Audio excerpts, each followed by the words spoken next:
Malam itu terminal Kalideres terasa lebih sunyi dari biasanya. Lampu-lampu neon berkedip lemah.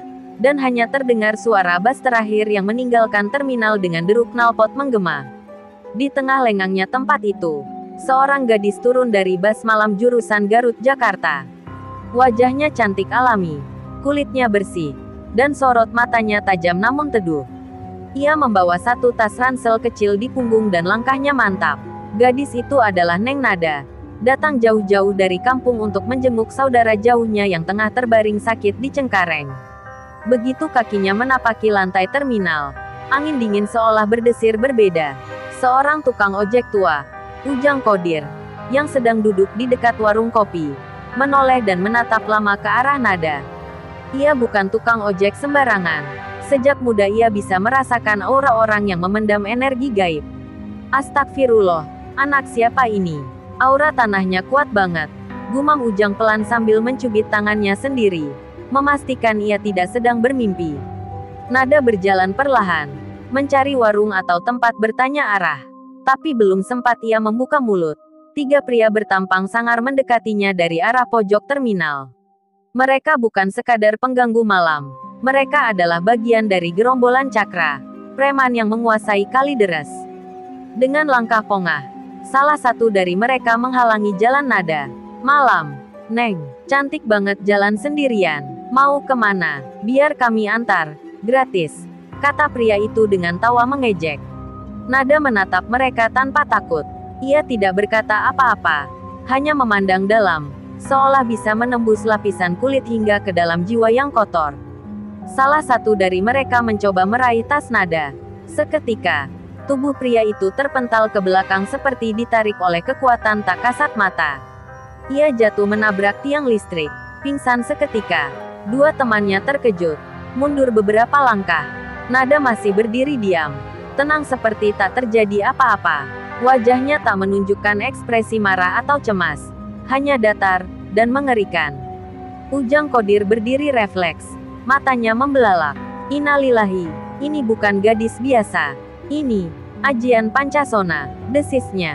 Mengingat cerita masa kecilnya tentang ajian langka yang membuat pemiliknya tak bisa mati selama tubuhnya menyentuh tanah. Ia menatap tanah di bawah kaki Nada. Tenang, seolah menyatu dengannya. Bahkan bumi pun seperti tunduk pada kehadirannya. Salah satu preman yang masih sadar mengambil balok kayu dan nekat menyerang. Tapi sebelum benda itu menyentuh tubuh Nada, kayu tersebut terbakar begitu saja. Api menjalar cepat lalu padam, menyisakan arang hitam. Preman itu lari terbirit-birit sambil berteriak, "Hantu! Bukan manusia! Dia hantu!" Nada menarik napas dalam-dalam, menatap langit malam yang pekat. Di kejauhan, suara azan subuh mulai terdengar sayup. Ia tahu, perjalanannya di Jakarta baru saja dimulai. Dan sesuatu yang besar sedang menantinya. Terminal Kalideres malam itu mencatat satu kisah baru, tentang seorang gadis dari Jawa Barat, yang membawa ajian terlarang dari masa silam, dan baru saja menyingkap sedikit dari kekuatannya. Kabar tentang gadis misterius, yang mengalahkan tiga preman dalam sekejap tersebar lebih cepat daripada cahaya pagi yang menyusup ke sela-sela bangunan terminal. Mereka yang sempat melihat kejadian itu masih membisu, mencoba mencerna apa yang sebenarnya telah terjadi. Sementara itu, Ujang Kodir tak bisa berhenti memandangi sosok Nada yang kini duduk tenang di bangku kayu dekat pos ojek. Wajahnya teduh, tapi ada sesuatu di balik keteduhan itu, sesuatu yang membuat bulu kuduknya berdiri. Di tempat lain dalam terminal, Babang Cakra, preman paling ditakuti yang menguasai Kalideres dengan tangan besi, sedang merokok santai bersama anak buahnya. Saat dua preman yang tadi malam kabur masuk dengan tubuh gemetaran, Cakra menatap mereka dengan tatapan tajam. "Apa, cewek? Satu cewek doang bikin kalian lari kayak tikus kehujanan?" hardiknya sambil melempar puntung rokok ke lantai. Tak ada yang berani menjawab. "Dia bukan manusia, Bang," ucap salah satu dari mereka. Cakra tertawa sinis. Tak percaya. Namun ketika mendengar nama Nada disebut dan kata tanah serta api ikut terucap dalam penjelasan panik anak buahnya, ekspresi Cakra sedikit berubah. Ia pernah mendengar legenda tentang ajian Pancasona, warisan langka dari tanah Sunda. Dulu ia mengira itu hanya mitos.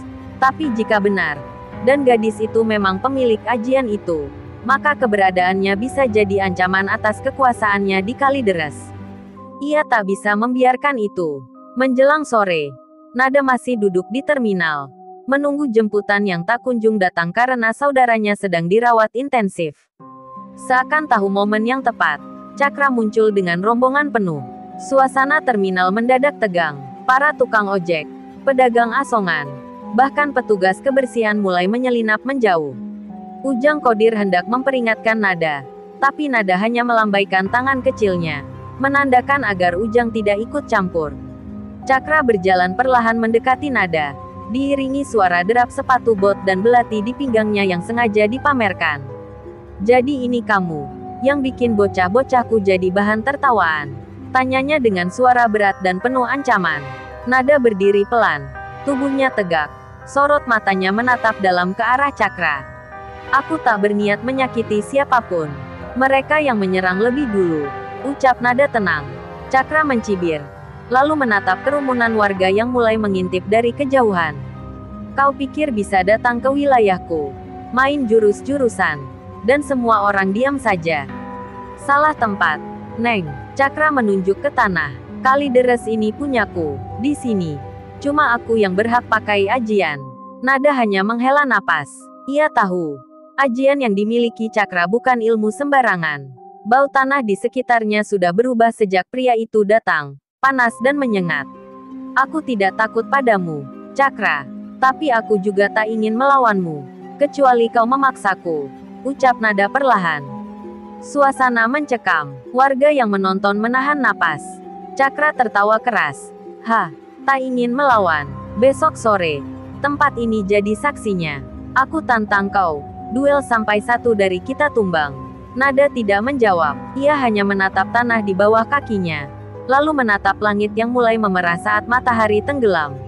Di hatinya, ia tahu, pertarungan ini bukan sekadar soal harga diri. Ini soal takdir, dan tentang ujian sejati bagi pemilik ajian Pancasona. Kalideres telah memilih panggungnya, dan besok, bumi akan kembali menelan amarah dari dua kekuatan yang saling bertabrakan.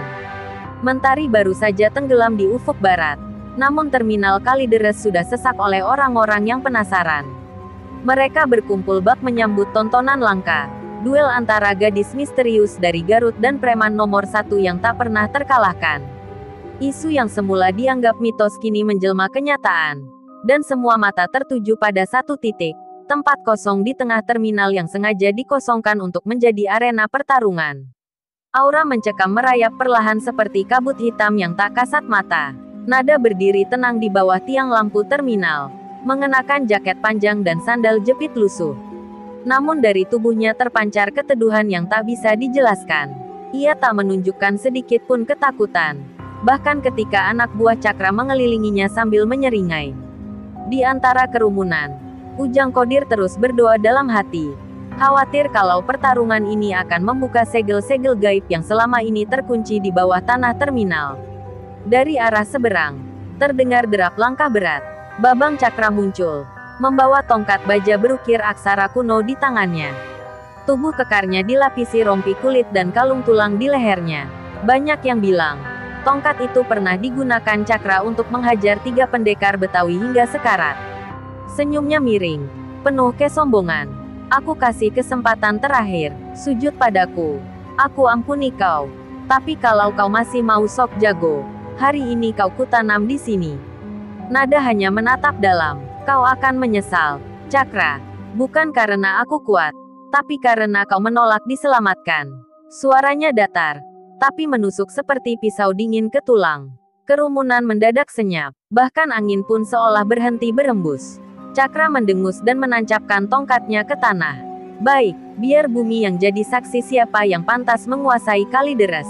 Tanpa aba-aba, Cakra melesat secepat kilat, menghantam tubuh Nada dengan tongkat besinya. Tubuh Nada terpental dan membentur tembok warung kopi.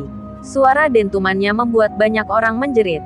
Ujang Kodir sudah hendak berlari, tapi langkahnya terhenti saat melihat debu mengepul. Dan dari balik reruntuhan, Nada bangkit lagi, tanpa luka sedikit pun. Matanya menyala kehijauan, dan tubuhnya menyatu dengan bumi. Ajian Pancasona telah bangkit sepenuhnya. Warga yang melihat pemandangan itu tercekat. Gak mungkin. Dia mati. Terus hidup lagi. Bisik seseorang. Nada menatap tanah di bawah kakinya. Lalu mengangkat tangannya perlahan. Tanah bergetar ringan. Dan angin mulai berputar mengelilinginya. Sementara itu, cakra kembali menyerang. Tapi kini tubuh Nada seperti mustahil disentuh. Serangannya tak lagi mempan. Dan cakra mulai menyadari. Ia tak sedang menghadapi manusia biasa. Satu hantaman balik dari Nada menghentikan gerak cakra. Tangannya terpental. Tongkatnya jatuh. Jantungnya berdebar. Baru kali ini ia merasa gentar. Tapi egonya tak mengizinkan dirinya kalah dari seorang gadis. Kau pikir ini sudah selesai? Aku belum keluarkan semuanya, teriaknya sambil menggigit ujung lidah dan melafalkan mantra kuno. Udara di sekelilingnya berubah menjadi panas. Dan dari tanah, api mulai menyembur keluar. Ajian Bantala Geni pun bangkit. Pertarungan sejati baru saja dimulai. Kalideres kini bukan lagi sekadar terminal. Ia telah menjadi medan perang tak kasat mata antara dua ilmu langka. Satu membawa keabadian, satu membawa kehancuran. Dan semua yang hadir malam itu akan menyaksikan bahwa pertarungan sejati bukan hanya soal otot dan kekuatan, tapi tentang jiwa yang mampu menundukkan tanah dan api. Api membumbung tinggi dari tanah, menjilat udara malam dan menebar hawa panas hingga membuat warga sekitar menyingkir lebih jauh. Ajian Bantala Geni milik cakra bukan sembarang ilmu. Ia menarik kekuatan dari dalam perut bumi, memanipulasi magma dan bara, menjadikannya senjata yang membakar tanpa ampun. Nada tetap berdiri tegak di tengah kobaran. Namun kulitnya yang bersih kini mulai diselimuti debu dan abu. Suasana berubah mencekam. Seolah Kalideres tak lagi berada di dunia manusia. Cakra tertawa membahana. Tubuhnya kini diliputi nyala merah menyala. Lihat, gadis kampung. Inilah kekuatan sejati. Tanah ini milikku. Apinya menyambutku. Teriaknya pongah. Ia melompat, mengepalkan tangan yang menyala, dan menghantamkan pukulan api ke dada Nada. Ledakan terjadi. Orang-orang menutup mata dan mulut, mengira tubuh gadis itu pasti hancur menjadi abu. Tapi ketika debu mengendap, Nada masih berdiri. Tubuhnya terbaring sebentar lalu kembali bangkit. Matanya kini berubah menjadi hitam kelam. Nada memandang cakra dengan tenang. Tanah ini tak pernah berpihak pada mereka yang memaksa. Kau bukan bagian dari bumi, cakra. Kau hanya penjarahnya. Tiba-tiba, dari bawah kaki Nada, muncul semburat cahaya hijau dari dalam tanah. Getaran kecil terasa, lalu tanah mereka seperti nafas kehidupan. Sebuah lingkaran tanah naik pelan, mengangkat Nada setinggi 1 meter. Ia melafalkan mantra kuno dalam bahasa Sunda halus. Ujang Kodir terdiam. Itu mantra asli Pancasona, yang selama ini dianggap telah hilang. Wajah cakra mulai menunjukkan keraguan. Api di sekitarnya meredup. Tanah yang semula panas kini mulai menolak kekuatannya. Kenapa apiku melemah? Serunya panik. Nada mengangkat tangan. Dan bumi pun menjawab. Akar-akar kecil muncul dari sela-sela keretakan jalan. Merambat cepat ke arah cakra dan mengikat kakinya kuat-kuat. Ia mencoba melawan. Tapi tubuhnya mulai terserap ke dalam tanah. Ini tidak mungkin. Aku penguasa Kalideres. Nada mendekat perlahan. Suaranya kini terdengar seperti gema dari perut bumi. Bukan kau yang dipilih tanah ini. Kau hanya memaksanya tunduk. Kini, tanah menuntut balas. Dengan gerakan pelan, ia menyentuh tanah di depan cakra. Getaran hebat terjadi. Tubuh cakra tersungkur.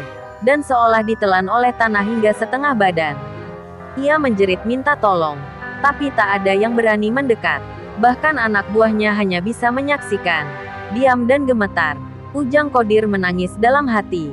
Ia sadar, ini bukan lagi pertarungan manusia. Ini adalah tabrakan dua takdir, antara yang menjaga bumi dan yang menghancurkannya. Cakra akhirnya terdiam. Tubuhnya tertanam hingga dada. Nafasnya tersengal. Namun ia masih sadar. Kau tak akan selamanya menang. Nada, akan ada yang lebih kuat dariku. Gumamnya dengan suara lemah. Nada menatapnya. Tak menjawab. Ia lalu membalikkan badan, meninggalkan cakra dalam liang tanahnya sendiri. Ketika Nada melangkah pergi, langit yang sejak tadi mendung kini terbuka perlahan. Cahaya bulan menyorot tubuhnya, dan angin berembus sejuk untuk pertama kalinya malam itu. Warga yang menyaksikan mulai berani mendekat. Beberapa di antara mereka bersimpuh dan mencium tanah. Terminal Kalideres telah berubah. Tak hanya tempat persinggahan manusia, tapi kini menjadi tempat perhitungan bagi mereka yang menyalahgunakan kekuatan. Nada melangkah pelan, melewati kerumunan yang memberi jalan dengan takzim. Ia belum selesai. Ia tahu, kekuatan seperti Pancasona tidak akan dibiarkan tenang terlalu lama. Di kejauhan, bayangan lain telah mengintainya. Seseorang yang lebih gelap dari cakra, lebih haus darah dari api. Perjalanannya masih panjang, dan perang yang sesungguhnya belum dimulai. Langit Kalideres belum sepenuhnya terang ketika aroma kemenyan dan asap dupa mulai menyusup ke lorong-lorong terminal. Warga masih bicara dalam bisik-bisik soal kejadian semalam. Tentang bagaimana preman terkuat bisa ditelan bumi hanya karena menantang seorang gadis muda. Tapi dalam diam, ada satu yang tak dibicarakan. Bau anyir darah yang masih tertinggal di tanah, seolah memberi tanda bahwa apa yang terjadi belum benar-benar selesai. Nada mengurung diri di kamar sempit rumah kos Ujang Kodir. Ia berdiam dalam keheningan, bersila dengan mata terpejam, mencoba menenangkan aliran energi dalam tubuhnya. Ajian Pancasona terlalu aktif, tubuhnya tak bisa sepenuhnya diam. Ia bisa merasakan denyut tanah, bahkan bisa mendengar bisikan jiwa-jiwa yang tertanam di bawah aspal Kalideres. Tapi malam ini, bisikan itu berubah. Ada sesuatu yang mendekat, sesuatu dari arah timur. Ujang mengetuk pintu pelan, membawa sepiring bubur dan segelas teh hangat. Tapi Nada membuka mata dengan cepat. "Jangan keluar malam ini, Kang Ujang." Suaranya rendah, seperti menyimpan beban besar. Tanah memberi tanda, ada yang datang. Tapi bukan manusia biasa. Ujang menelan ludah. Matanya bergetar. "Dari mana?" tanya pria tua itu. "Dari arah Cakung," jawab Nada pelan.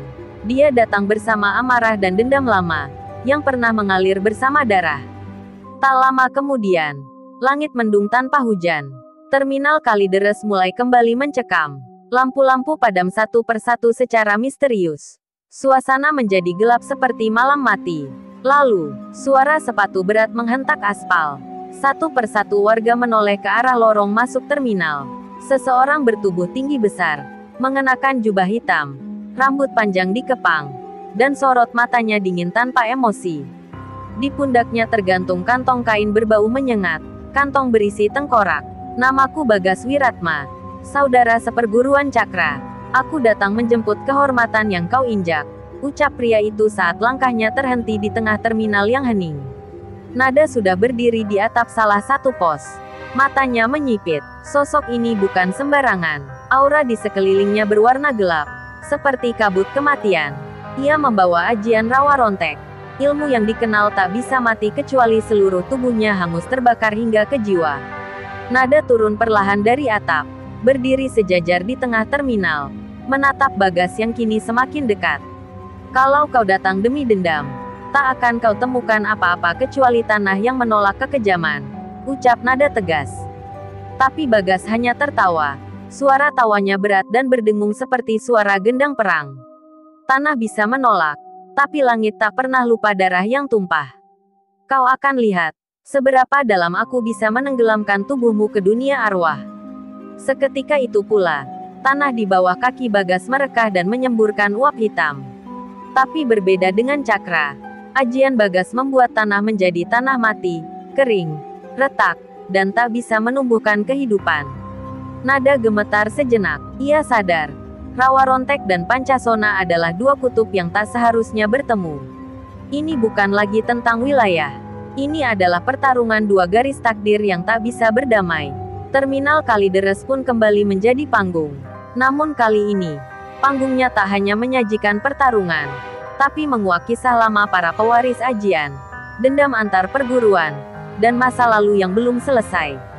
Dari kejauhan, seseorang mengamati dalam diam, menulis dengan tangan berdarah di dinding terminal. "Bila tanah sudah mati, hanya langit yang bisa menangis." Bagas Wiratma berdiri tegak dengan mata tajam menatap Nada. Tanah di sekitarnya terus menghitam, layaknya luka yang membusuk. Pohon-pohon kecil di pinggir terminal mengering dalam hitungan detik. dan burung-burung yang biasa hinggap lenyap entah kemana. Ujang Kodir yang menyaksikan dari kejauhan gemetar hebat. Tanah mati. Dia benar-benar membawa kutukan. Gumamnya sembari menggenggam tasbih retaknya. Suasana menjadi seperti neraka kecil, tanpa api, tapi penuh sesak dan ketakutan. Nada melangkah maju, menahan aliran energi pancasona yang kini mulai terusik. Ia bisa merasakan tubuhnya menolak aura kematian dari rawa rontek. Darahnya mendidih, namun jiwanya tetap tenang. Ajianmu bukan untuk melindungi, Bagas. Kau bawa kebencian terlalu lama hingga meracuni tanah di sekitarmu. Kalideres tidak butuh penguasa, tapi penjaga. Tapi Bagas tak mendengar. Ia menggertakkan gigi dan menghentakkan tongkat besi berukir tengkorak ke tanah. Bicaralah dengan arwahmu nanti, teriaknya. Ledakan terjadi. Tanah di bawah nada pecah seperti kaca. Ia terpental ke belakang, menabrak badan Bastua yang sudah terbengkalai. Kerumunan warga yang menonton dari balik pagar menjerit. Mereka kira nada telah tamat. Tapi sekali lagi, tubuh gadis itu bangkit, walau dengan luka di pelipis dan nafas berat. Ia berdiri dengan gemetar. Pancasona tetap menjaga raganya. Tapi luka batin dari ajian tanah mati mulai menggerogoti ketenangannya. Ini bukan lawan biasa. Dengan sisa kekuatan, nada menancapkan telapak tangannya ke tanah, mencoba memanggil akar bumi seperti sebelumnya. Tapi tak ada yang menjawab. Bumi di sekitar Bagas telah kehilangan kehidupan, kering, dingin, dan menolak disentuh oleh kekuatan pancasona. Kau sadar sekarang, ejek Bagas. Ajianmu hanya berkuasa di tanah hidup. Tapi aku telah membunuh kehidupan itu sendiri. Ia melompat dan menghantam tanah dengan pukulan telak. Sebuah retakan besar membelah lantai terminal, nyaris menelan nada. Tiba-tiba, dari balik kabut dan debu, terdengar lantunan doa lembut. Suara lirih namun terasa hangat, seperti cahaya pagi yang menyusup ke celah dingin malam. Ujang Kodir berjalan pelan membawa kendi air dan daun sirih. Nada, duduk dan pusatkan niatmu. Ajianmu tak hanya diturunkan lewat tanah, tapi lewat niat bersih dan hati yang tulus. Teriaknya. Nada terkejut. Kata-kata itu seperti kunci yang selama ini ia lupakan. Dengan gemetar, ia duduk bersila. Ia menutup mata, menarik nafas panjang, dan menyatukan raganya dengan kesadaran terdalam. Tubuhnya mulai bersinar kehijauan, bukan lagi cahaya kekuatan, tapi cahaya ketulusan. Saat ia membuka mata, bukan akar atau api yang muncul, tapi cahaya berbentuk tangan-tangan halus, menjulur dari tanah, seperti roh-roh leluhur yang selama ini bersemayam di Kalideres. Mereka datang bukan untuk menyerang, tapi menutupi tubuh nada dari kehancuran. Bagas Wiratma terdiam, wajahnya pucat. Apa itu? Roh-roh tanah, gumamnya. Tubuhnya mulai terdorong mundur oleh kekuatan yang tak bisa dijamah rawa rontek. Kau hanya tahu bagaimana cara mematikan tanah, tapi aku tahu bagaimana cara membangkitkannya kembali. Ujar nada lirih, namun mantap. Di belakangnya, cahaya mulai menyebar, menghidupkan kembali tanah-tanah mati yang sempat dibunuh Bagas. Terminal Kalideres kembali bernapas. Pertarungan belum selesai, tapi untuk pertama kalinya, Bagas Wiratma terlihat takut. Dan nada, ia tidak lagi bertarung hanya dengan ajian.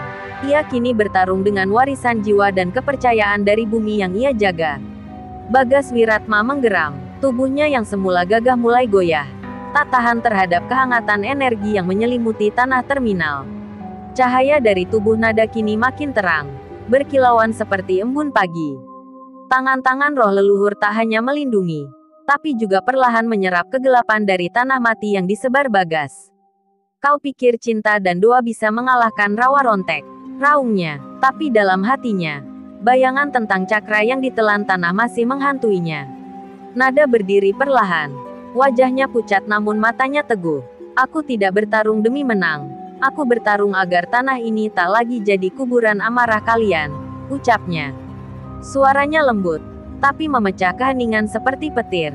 Tiba-tiba, langit yang sejak tadi muram berubah drastis, awan-awan bergulung cepat, dan dari celahnya muncul kilatan cahaya ungu, membelah langit seperti membuka tirai alam gaib. Petir menghantam tiang terminal dan menggetarkan bumi. Semua orang terpaku, bahkan Bagas menoleh ke langit dengan sorot curiga. Lalu terdengar suara berat dari atas langit. Seolah bumi dan langit bersatu bersuara. Ajian rawa rontek telah menyentuh batas. Bila tak dihentikan, seisi Kalideres akan jadi ladang kematian. Nada terkejut. Ia mengenali suara itu. Suara guru sakti dari Gunung Galunggung. Guru besar perguruan asalnya yang selama ini menghilang tanpa jejak. Tapi kenapa ia datang sekarang? Dari balik petir, muncullah sosok berjubah putih dan bersorban abu. Melayang perlahan menuruni langit. Wajahnya tertutup selendang tipis. Tapi auranya begitu kuat, membuat semua yang hadir menunduk. Kalian sudah melampaui batas, ucapnya tegas. Ajian yang diwariskan leluhur bukan untuk membuktikan siapa terkuat, tapi untuk menjaga keseimbangan. Nada berlutut hormat, tapi Bagas, yang diliputi dendam, malah memekik marah. Tidak, aku belum kalah. Cakra saudaraku dibunuh gadis itu. Aku harus membalasnya. Guru. Bagas melompat, menghujamkan tongkat rawa rontek ke arah sang guru. Tapi tanpa menyentuh tubuhnya, tongkat itu hancur menjadi abu. Itu bukan kehormatan, Bagas. Itu hanya amarah yang kau bungkus dengan dalih ajian. Jawab sang guru dengan tenang. Tubuh Bagas tersungkur, dan dari tubuhnya keluar asap hitam. Tanda bahwa kekuatan rawa rontek telah dicabut paksa dari jiwanya. Nada mendekat pelan, menatap Bagas dengan mata berkaca-kaca. Aku tak pernah ingin membunuh siapapun. Aku hanya menjaga agar tanah ini tak menjadi ladang kehancuran. Bagas menatapnya, penuh luka dan dendam yang akhirnya luluh. Cakra, ia pernah berkata, ada seorang gadis yang bisa membuat tanah menangis. Ternyata dia benar. Gumamnya sebelum akhirnya pingsan. Langit kembali cerah. Warga yang menyaksikan mulai berani keluar dari persembunyian. Menatap langit dengan rasa syukur yang membuncah. Nada berdiri di tengah terminal. Tak sebagai pemenang, tapi sebagai penjaga. Sang guru mendekat, menepuk pundaknya. Pertarungan belum selesai, nak. Tapi malam ini, kau telah menjaga garis terang tetap menyala. Dan dari kejauhan, di sudut bayangan halte tua, sepasang mata merah menyala menatap dari balik gelap. Seseorang, atau sesuatu, telah menyaksikan segalanya. Ia bukan dari dunia yang sama. Dan ia tidak datang dengan dendam, tapi dengan tujuan mengakhiri segalanya.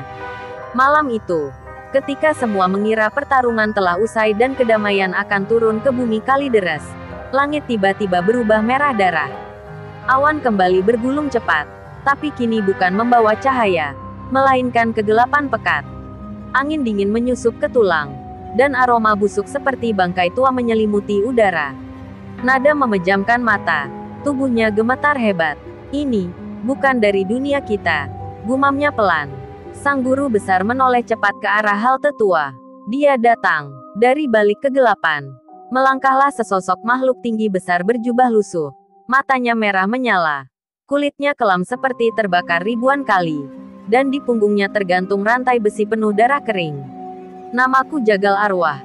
Penjaga gerbang antara hidup dan mati. Suaranya berat, seperti ribuan mayat berbicara serempak. Aku telah lama mengamati kalian, dan sekarang waktunya aku mengambil kembali apa yang telah dicuri dariku, ajian Pancasona dan rawa rontek.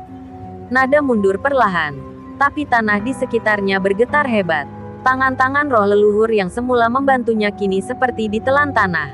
Ia bukan manusia, bukan pula siluman. Ia, entitas yang berasal dari antara dimensi. Ucap sang guru. Matanya mulai pucat. Jagal Arwah mengangkat tangannya. Dan seketika semua benda logam di terminal, tiang lampu, pagar besi, bahkan plat bas tua, melayang ke udara, berputar-putar mengelilinginya seperti badai. Sang guru maju, mencoba membentengi Nada. Selama aku masih bernapas, kau takkan menyentuh anak ini, teriaknya. Tapi Jagal Arwah hanya tersenyum sinis. Dengan sekali hentakan kakinya, tanah merekah, dan dari bawah muncul tangan-tangan hitam bertaring, mencengkram tubuh sang guru dan menariknya ke dalam. Nada menjerit, "Guru!" Tapi semua sudah terlambat. Tubuh sang guru lenyap tanpa bekas, hanya tersisa sorban dan tasbihnya. Air mata Nada jatuh, tapi bukan tangis ketakutan, melainkan air mata marah seorang pewaris tanah. Ia menggenggam tasbih gurunya, dan mengangkat tangan ke langit. "Wahai tanah, wahai langit, saksikan aku. Bila aku harus binasa malam ini, Biarlah aku binasa sebagai penjaga bumi ini, bukan sebagai korban. Tubuhnya bersinar kembali. Kali ini lebih terang dari sebelumnya. Pancasona menyatu bukan hanya dengan tanah, tapi juga dengan cinta dan pengorbanan. Pertarungan tak bisa digambarkan dengan kata biasa. Ledakan energi terjadi. Langit pecah bagai kaca. Jagal arwah menerkam dengan rantai neraka. Tapi nada membalas dengan gelombang cahaya yang membakar tangan-tangan hitam. Terminal Kalideres runtuh sebagian. Tapi di tengah reruntuhan, nada berdiri. Tubuhnya mulai retak. Tapi jiwanya tetap utuh. Aku bukan siapa-siapa. Hanya gadis yang mencintai tanah ini. Teriaknya sambil melepaskan satu pukulan terakhir ke dada jagal arwah. Jagal arwah terhempas. Rantai-rantainya meledak menjadi abu. Tubuhnya terbelah dua dan lenyap di sapu cahaya. Langit kembali biru. Tanah berhenti bergetar. Warga Kalideres menangis dan bersujud. Dan nada, ia jatuh bersimpuh. Tubuhnya lemah. Darah mengalir dari sudut bibirnya. Tapi ia masih hidup. Karena Pancasona, selama keyakinan dan niat suci masih ada, akan selalu menjaga pemiliknya. Beberapa hari kemudian, terminal Kalideres direnovasi. Warga mulai kembali beraktivitas. Tapi di ujung terminal, berdiri satu patung batu kecil bergambarkan sosok gadis berselendang, menatap ke arah timur. Di bawahnya tertulis, untuk sang penjaga bumi, Neng Nada, yang tak pernah menyerah demi tanah yang dicintainya.